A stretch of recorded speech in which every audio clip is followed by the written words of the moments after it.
जय श्री कृष्णा। स्वागत है आपका साथी त्रिशला के साथ। कैसे हैं आप लोग? पीपल के बहुत सारे उपाय मैंने आपको बताए और पीपल पर हम अधिकतर अपनी मनोकामना पूर्ति के लिए, शनि की साढ़े साती से बचने के लिए और श्री हरि विष्णु जी को प्रसन्न करने के लिए पूजन पाठ करते हैं। पीपल की परिक्रमा 3 बार करने से हमें आर्थिक लाभ होता है।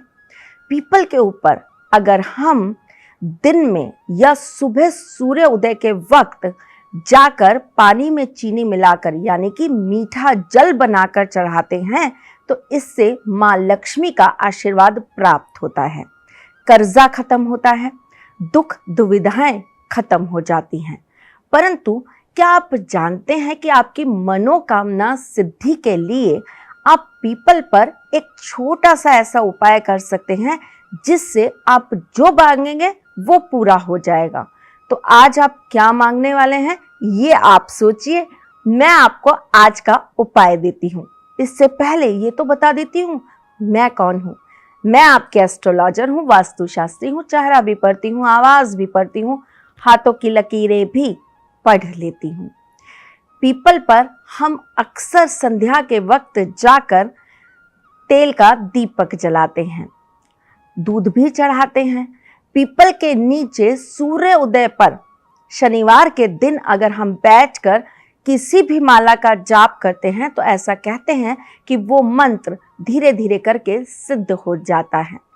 अगर पीपल के नीचे हम शिवजी का पूजन करते हैं, हम अगर किसी भी पीपल के पेड़ के नीचे शनिवार के दिन शिवजी का पूजन करते हैं या उनका अभिषेक करते हैं पार्थिव शिवलिंग बनाकर या फिर हम बर्फ के शिवलिंग बनाकर पीपल के पेड़ के नीचे बैठकर उनका पूजन करते हैं तो हमारे घर के अंदर सुख शांति बरकत बनी रहती है।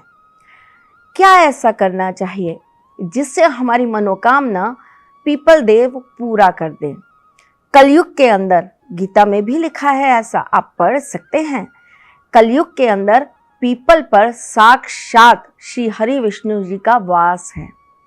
श्री कृष्ण ने ऐसा कहा था कि कलयुग में मैं पीपल के रूप में सबको आशीर्वाद प्रदान करता रहूंगा और कलयुग का कल्प वृक्ष भी कहलाता है पीपल। तो पीपल की मिट्टी कितनी अनमोल होगी, कभी सोचा इस बारे में? नहीं, आज सोचिएगा। करना क्या है वो भी मैं आपको बताती हूँ।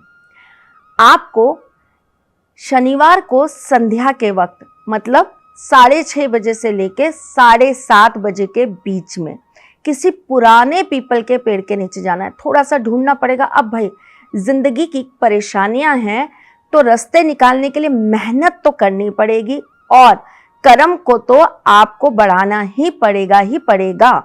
तो क्या करेंगे? किसी पुराने पीपल के पेड़ के नीचे जाकर आप एक ढेरी तिल रखेंगे, एक मुट्ठी तिल रखेंगे काले, और उसके ऊपर आप सरसों के तेल का दीपक जलाएंगे, 11 परिक्रमा लगाएंगे, ओम नमो भगवते वासुदेवाय नमः इस मंत्र का जाप करेंगे। उसके बाद उनकी आज्ञा लेकर, उनसे अनुग्रह करके, विनती करके कि हे पीपल देव, मैं बहुत परेशान हूं और आपको अपने साथ अपने घर में वास कराना चाहता हूं, तो आप मेरे साथ चलेंगे मेरी परेशानियों को दूर करने? ऐसी विनती करके आप वहां से थोड़ी सी मिट्टी ले आइए। उस मिट्टी को घर पर लाकर आप गंगा जल के साथ भिगो कर रख दीजिए। बहुत ज्यादा गंगा जल मत डालिएगा, थोड़ा सा, जिससे वो भीग जाए, भिगो दीजिएगा। उसके ऊपर 1 रुपए का रखिएगा सिक्का, उसके ऊपर हल्दी से बना दीजिएगा स्वास्तिक और उसके बाद इस मिट्टी को लेकर आप किसी गमले में रोपण कर दीजिएगा।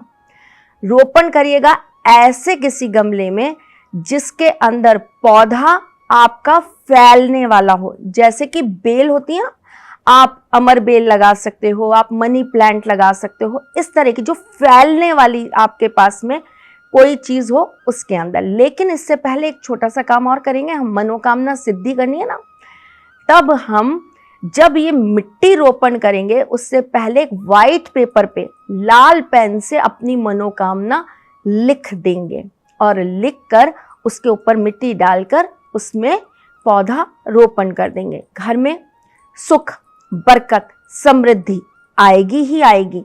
माँ लक्ष्मी जी का, विष्णु जी का आशीर्वाद प्राप्त होगा ही होगा, पर आपकी सर्व मनोकामना सिद्धि भी होगी।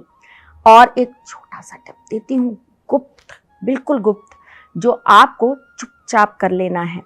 आपको शनिवार को रात्रि में 11 बजे से लेके 12 बजे के बीच में इस पेड़ पर जाकर, जो आपने पीपल की मिट्टी से पेड़ रोपण किया ना, उस पेड़ के पास जाकर आपको अपनी मनोकामना धीरे से बोल आनी है। कोई सुने ना, इतना धीरे बोलना है। देखिएगा आपकी हर मनोकामना पूर्ण होगी। श्री हरि विष्णु जी का आपके घर में सदा सर्वदा वास रहेगा और आप अपने घर में हमेशा सुख और शांति से बसे रहेंगे। आपके घर में हमेशा ठाकुर जी का और मेरी ठाकुराइन का इसी तरह आशीर्वाद बना रहे, इसी मनोकामना के साथ मैं आज के लिए इजाजत चाहती हूँ। फिर आऊंगी कुछ नया, कुछ अलग, कुछ अद्भुत लेकर। तब तक के लिए मुस्कुराते रहिएगा, रिश्तों में मजबूती बना के रखिएगा, अपने साथी के साथ यूं ही जुड़े रहिएगा, प्यार देते रहिएगा, प्यार लेते रहिएगा। ख्याल रखिएगा अपना और उनका जिनसे आप प्यार करते हैं। जल्द मिलने आऊंगी, तब तक के लिए जय श्री कृष्ण। सारथी माँ त्रिशला ज्योतिष के क्षेत्र में विश्व विख्यात नाम है। ज्योतिष शास्त्र में पीएचडी माँ त्रिशला पिछले 22 वर्षों से ज्योतिष की सभी परंपरागत विधाओं के साथ साथ अनेक दुर्लभ गुण विधाओं जैसे परछाई एवं नव्स के अध्ययन से अपनी सटीक भविष्यवाणी और पूर्वानुमान के लिए विख्यात हैं। अपने उपायों द्वारा लाखों लोगों का जीवन संवार चुकी माँ त्रिशला लगातार 2016 से ज्योतिष विभूषण अवार्ड प्राप्त कर रही हैं। साल 2018 में उन्हें उत्तराखंड के मुख्यमंत्री त्रिवेंद्र सिंह रावत ने ज्योतिष विभूषण अवार्ड से सम्मानित किया था और साल 2016 में उन्हें राजस्थान में बेस्ट एस्ट्रोलॉजर के अवार्ड से नवाजा जा चुका है।